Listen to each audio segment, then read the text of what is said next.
Welcome back to Proxy, everybody, and today we are going to be diving into the depths of the deployment phase and learning how to defeat your opponent before a single blow is struck. So this is a video I've wanted to do for a while, but the thing is deployment is a little bit of a complicated beast. And it's a little bit of a more difficult subject to talk about and explain thoroughly than one might think. And that's because there's just so much in the deployment phase, and a lot of it really at the end of the day comes down to your own knowledge about the opponent's army, what they're capable of, your knowledge about your own army, and of course, your intuition and the mind games that you think you can pull off.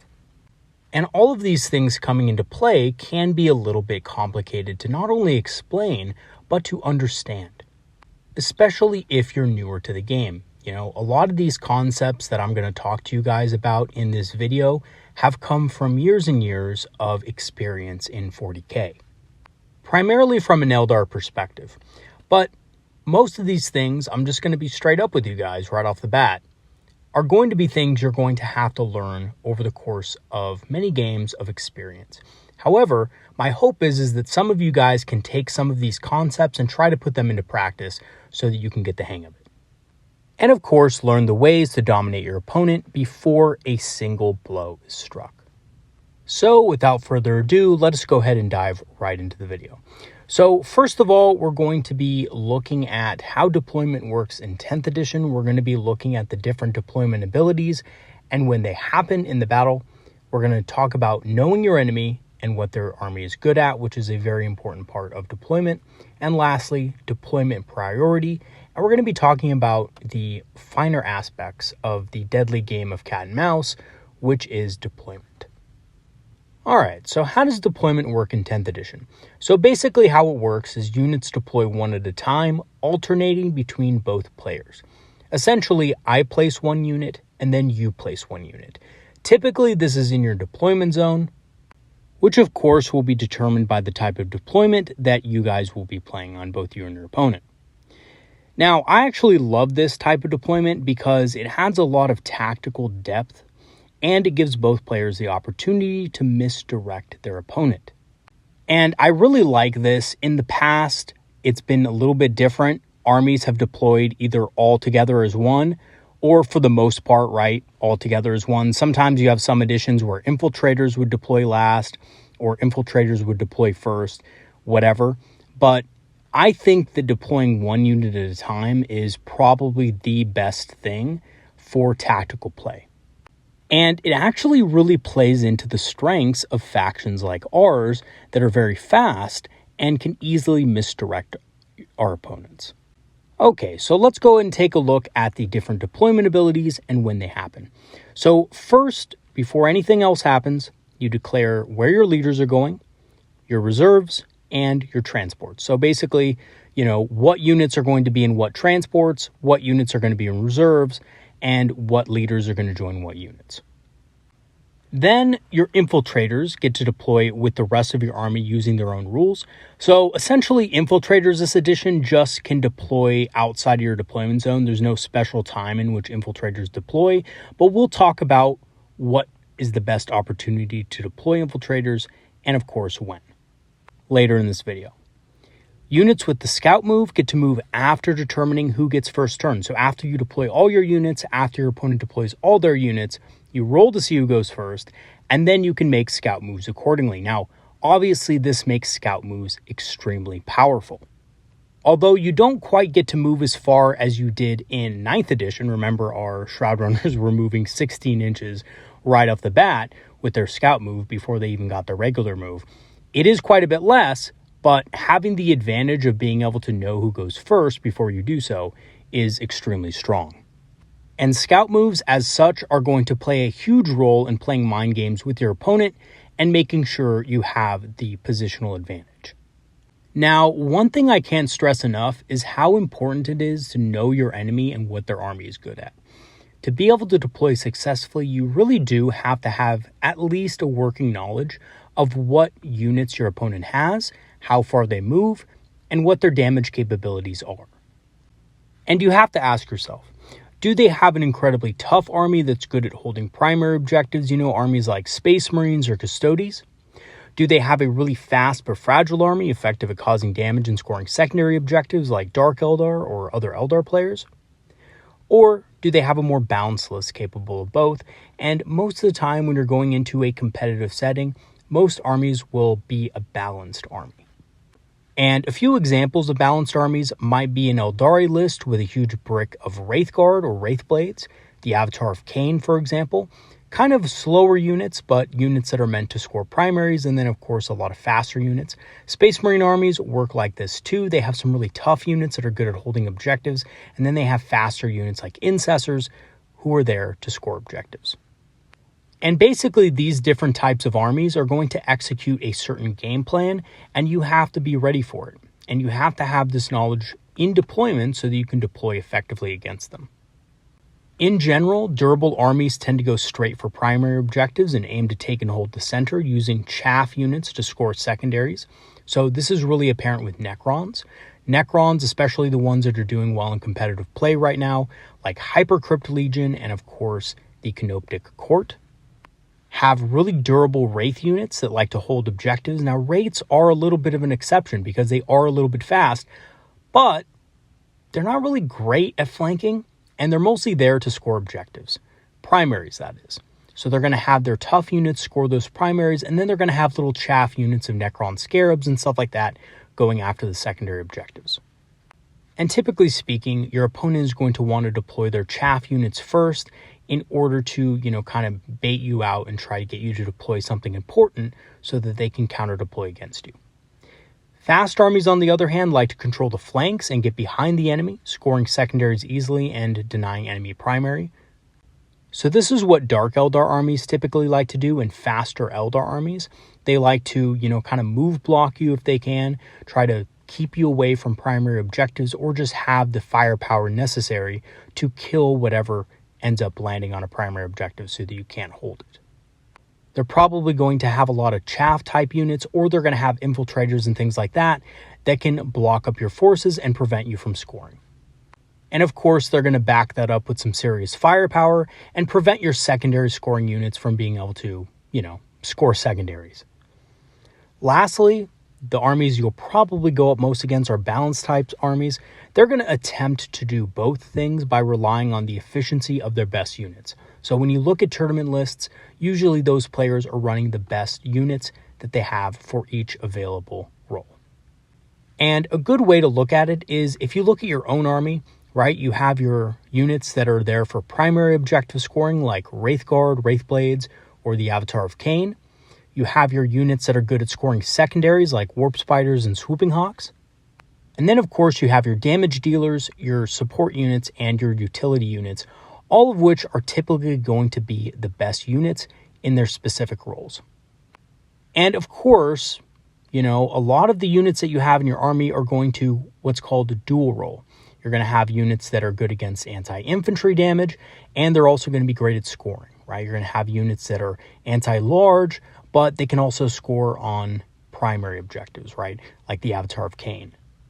So in general, what you want to do against a balanced army is you want to pick one selection of units that they have, whether they be secondary scorers, utility units, support units, or damage dealers or primary objective scorers. You want to pick one of those and eliminate them right away.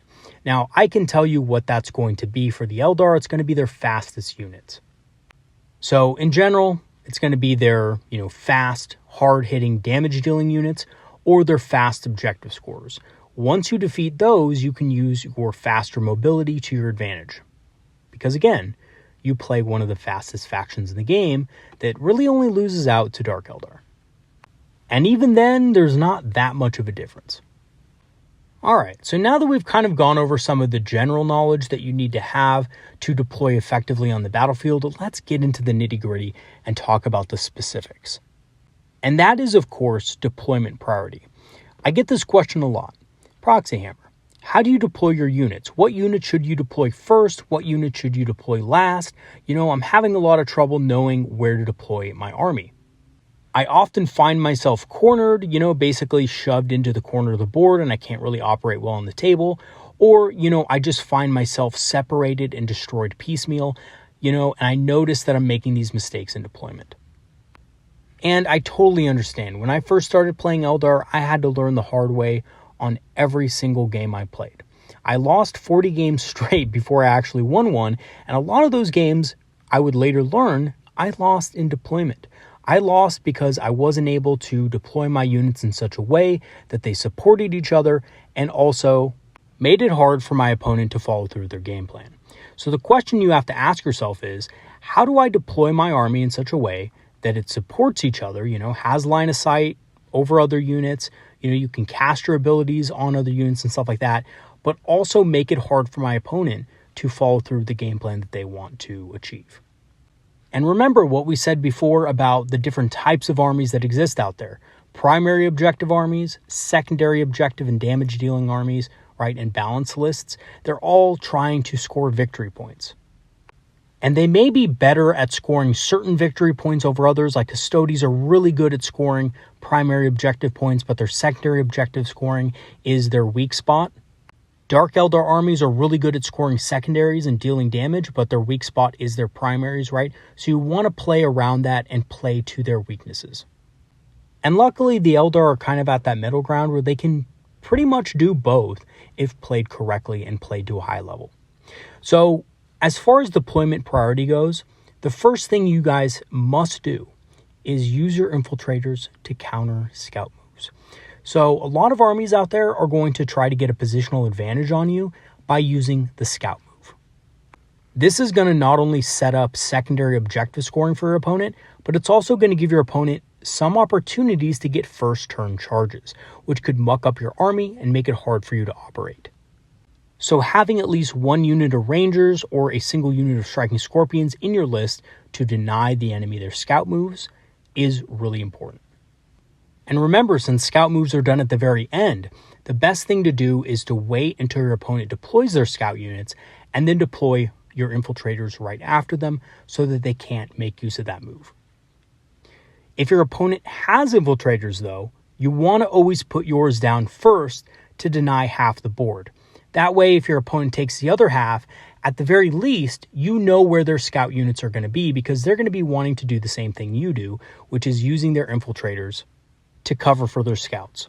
So you don't want, in that case, to put any vulnerable units, units that are vulnerable to getting tied up, like fire prisms or falcons or anything like that, to be in the way of their scouts so that you're subject to a first turn charge. Even if their infiltrators aren't good at combat, and that's a common trick a lot of new players fall for. They think, oh, that unit of scout snipers, there's no way that unit of scout snipers is going to do anything but shoot their sniper rifles. Wrong.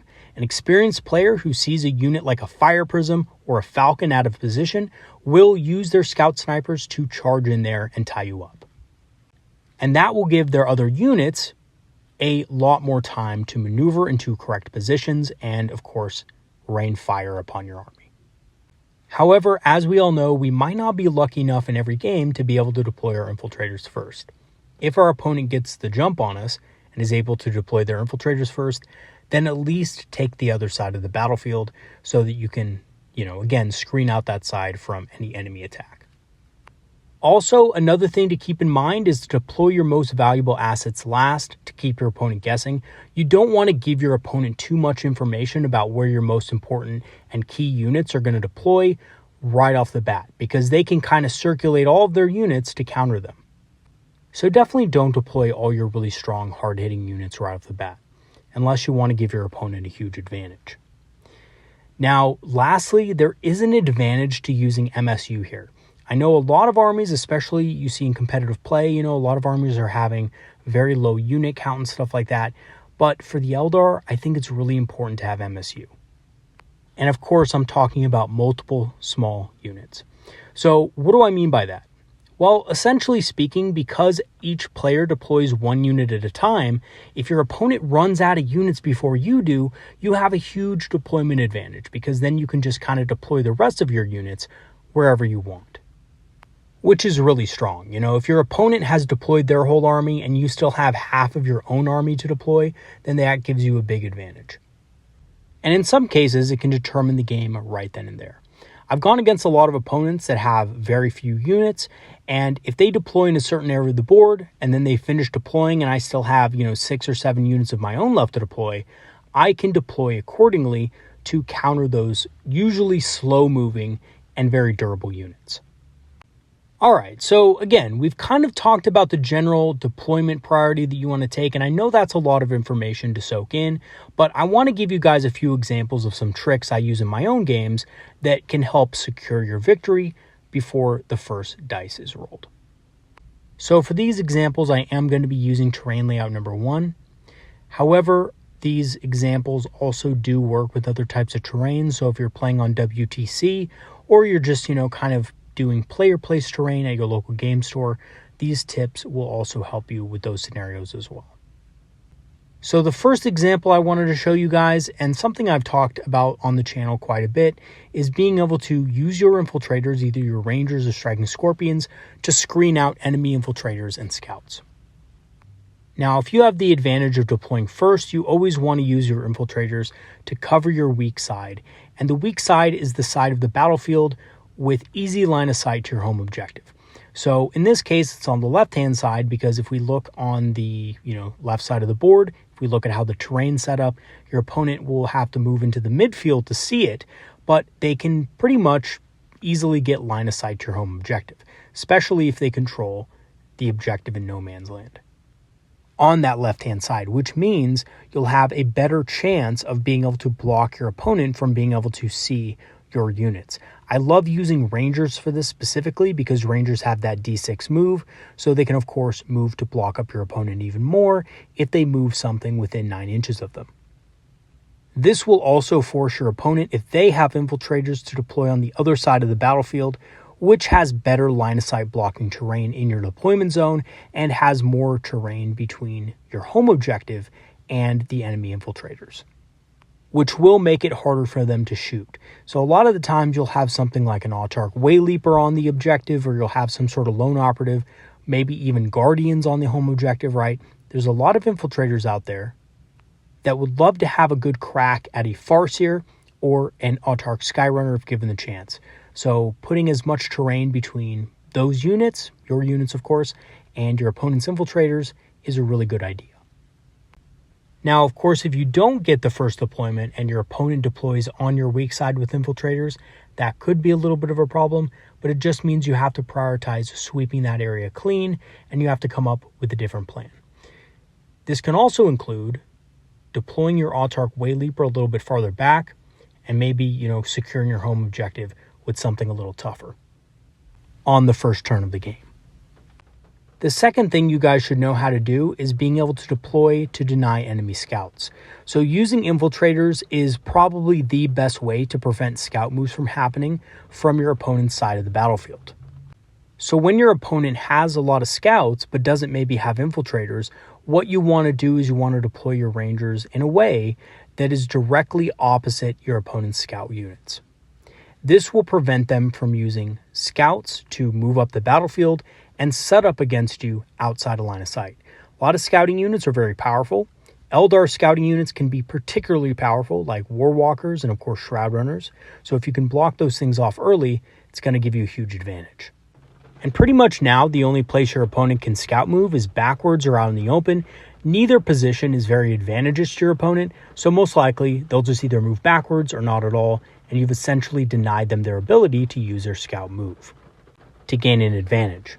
And of course, you can use your own infiltrators to prevent this from happening to you. So if you have scouts in your army, you can set up your infiltrators in a way so that your scouts are behind them and will still get the benefit of their scout move, because again, enemies can't deploy their infiltrators within 9 inches of your units. So something I really like to do is use my rangers to deploy out there, deny their scout moves, deny their infiltrators, and also provide a space for my own units to use their scout moves. And speaking of scout moves, they can not only be used to set up on your opponent and get advantageous positions on the battlefield, but they can also be used to misdirect your opponent's deployment. In this example, we can use scouts like a Warwalker to bait anti-large units to your weak side. So if we place a tempting target in an open area on your objective, remember what I said before, if you're on your weak side and you don't have something like Lone Operative or incredible durability to protect you, a lot of opponents will look at a unit out in the open like that and just absolutely start rubbing their hands together because they know it's coming. Which is, of course, an easy kill in the first turn of the game. So if our opponent takes the bait and sets up something more expensive than the Warwalker, like a Ballista's Dreadnought on the other side of the battlefield, so that if it moves, it can get line of sight to that Warwalker, we can easily just use our scout move to move it out of line of sight, and then the Ballista's Dreadnought is really out of position. And of course, now we can take advantage of this by safely assuming that the Ballista's Dreadnought is not going to be able to get line of sight to most of our army for at least another turn. Or at least the targets that it wants to shoot at. Now, the last thing I want to show you guys about deployment is called the strong side feint. So in a battle, oftentimes opponents or yourself might want to overload one side of the battlefield so you can guarantee control over it, and thus control over that side's objectives and so forth. There's a lot of reasons why someone might do something like this, right? Either there's going to be, valuable enemy units on the other side of the battlefield that you want to wipe out, or maybe there's no units on that side of the battlefield and you want to guarantee that you can at least score on one objective and make it harder for your opponent to take that side from you. Now, your opponent will obviously see that you're deploying heavily on one side and will respond accordingly. They're going to do one of two things. A, they're going to reposition all their units to the opposite side of the battlefield, which is great because that means you're basically stopping your opponent from being able to hit you during the first few turns of the game, and that gives you a clear line of sight advantage, especially as a fast army. Actually playing vertically on the long side of the table can be a huge advantage to you because there's more terrain in the way. However, your opponent can also do the opposite and deploy heavily to match you. And a lot of times this is what your opponent's going to do because they have more durable units typically, and they typically have units that, can take a punch and hit quite hard back. After all, we're squishy space elves. However, what your opponent doesn't know is this is a feint. What we're going to do instead is we're going to slowly begin to reposition our army during the first turn to the other side of the battlefield to throw your slower opponent out of position. So Eldar, of course, are a very fast army and can respond very quickly, and of course can basically reposition their entire army in 1 or 2 turns. So that's exactly what we're going to do here. Our more mobile forces like our Wave Serpents, Falcons, Fire Prisms, whatever, are going to shift to the right, either using advanced moves or just the regular movement to get out of line of sight once more. Units like Storm Guardians make excellent decoys for these types of situations, and when deployed like this can reach either objective in the middle. So if your opponent does try to avoid you and go to the right, Storm Guardians can go to the left and secure that objective on the left-hand side. But if your opponent tries to match you and deploys all their stuff on the left-hand side, you can easily go for the center objective, score that, and be at least mostly protected for 1 turn, out of line of sight of most of their units. So if positioned correctly in the middle of the battlefield there, only 1 or 2 units should be able to see them, and Storm Guardians are just durable enough to survive at least 2 or 3 units sometimes being able to shoot them. Of course, there are some units out there that can wipe a unit of Storm Guardians out in a single shooting phase or a single assault phase, so do be careful and make sure you know what your opponent is packing. Now that we've started to move to the other side of the battlefield, you're opposed to threaten enemy units on their home objective. We've just basically feinted our opponents into thinking we're going to protect and fight for the weak side of our own battlefield, but in essence, we've kind of flipped the tables on them. And now a lot of their units are going to be out of position and unable to respond effectively against our sweeping advance to the right. And the cool thing about this is this actually works with a variety of different Eldar armies. It's not just that you have to have fast skimmer types. You could also have things like Warp Spiders, Swooping Hawks, even Storm Guardians, and even in some cases, Wraith units. Because of course, Wraith units might be movement 6, but they get to advance 6 inches just like every other unit. And also, if you have an Avatar of Khaine in your army, they could advance 7 inches, because of course the Avatar of Khaine gives +1 to advance rolls. So if positioned correctly, A large portion of your army can advance quickly from one side of the battlefield to the other while remaining out of line of sight. And of course, your opponent just is not going to be able to respond in the same way unless they also have a very fast army, like another Eldar army or Dark Eldar army. So in conclusion, every single game of 40k can be won or lost entirely in deployment, and it's one of the hardest things for a player to learn, let alone master. The key to deploying well is preventing your opponents from doing what they want and making it as hard as possible to execute their game plan, while also, of course, shrouding your own plans in mystery. And that's another thing about deployment, is you don't want to give too much away right off the bat, right? And a lot of times in casual play, we make the mistake of telling our opponents what we want to do in the game and what we're trying to do right off the bat. And I know it's all fun and games, we're just playing with our buddies, but that can actually be a huge disadvantage. If you tell your opponent what you're going to do in the game, then they can counter it effectively. So while you do want to let your opponent know what you can do, what special rules your, army might have and so forth, you want to, keep where you're going to deploy a secret until you actually place that unit down. And the last thing I want to leave you guys off with, and probably something some of you have been thinking about in this video, is, is Proxy Hammer going to discuss the role that reserves play in deployment? And yes, I am going to talk about that, but that's going to be a separate video coming up next. So our next video is going to be about deep striking and units that can go in reserve and how they affect the battlefield. And of course, those units also play a huge role in where your opponent decides to deploy and what resources are allocated to stop them. So don't worry, guys, we are going to tackle that, but it's going to have to be its own video because it is going to be a rather long and lengthy discussion. All right, everybody, that's going to be it for today's video. Thanks for watching. Let me, of course, know what you guys think about deployment, any kind of tricks or anything like that that you guys have up your sleeve. I would love to kind of get your feedback on this and stuff like that. I know there's a lot to deployment, and I probably missed some stuff. So if you guys want to, kind of chime in, give your own advice in the comment section, I would absolutely love that. And once again, I just want to thank my supporters and my Patreon members and all the people who are subscribed to me, helping the channel, watching the videos and stuff like that. You guys are awesome. If you do want to help support the channel even more by joining the channel's Patreon, I do have free trials activated, which will grant you permanent access to our Discord community, which of course is a community of Eldar players and enthusiasts who love talking about strategy, tactics, and of course hobbying. We also have a small old world thing that we've got going on. So if you are interested in more old world, we are going to be talking more about that, and I will have more videos coming out on the subject soon. I will go ahead and leave the link for that in the description below.